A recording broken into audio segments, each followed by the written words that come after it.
12 kg ಗೋಧಿಗೆ 228 ರೂಪಾಯಿ ಅಂತೆ. 12 kg ಗೋಧಿಗೆ 228 ರೂಪಾಯಿ ಅಂತೆ. ಹಾಗಾದ್ರೆ 112 kgಗೆ ಎಷ್ಟು ರೂಪಾಯಿ ಆಗುತ್ತೆ ಅಂತ ಕೇಳಿದ್ದಾರೆ. 112 kgಗೆ ಎಷ್ಟು ರೂಪಾಯಿ ಆಗುತ್ತೆ ಅಂತ ಕೇಳಿದ್ದಾರೆ. ಆಯ್ತಾ? ಇದಕ್ಕೆ ಇಂಗ್ಲಿಷಲ್ಲಿ ಯೂನಿಟರಿ ಮೆಥಡ್, ಕನ್ನಡದಲ್ಲಿ ಏಕಮಾನ ಪದ್ಧತಿ ಅಂತಾರೆ. ಆ ಮೆಥಡ್ನ ಫಾಲೋ ಮಾಡಿ. ಆಯ್ತಾ?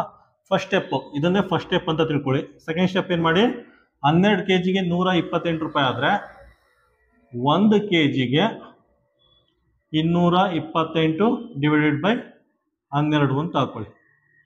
ಆಯ್ತಾ? ಜಸ್ಟ್ 12ನ ಡಿವೈಡ್ ಮಾಡಿದ್ವಿ.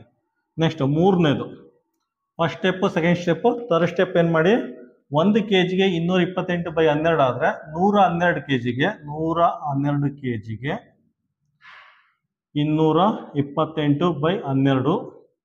ಆಯ್ತಾ? 112ನ ಮಲ್ಟಿಪ್ಲೈ ಮಾಡಿ. ಆಯ್ತಾ? ಮಲ್ಟಿಪ್ಲೈ ಮಾಡೋರ ಆನ್ಸರ್ ಏನು ಬರುತ್ತೆ, 21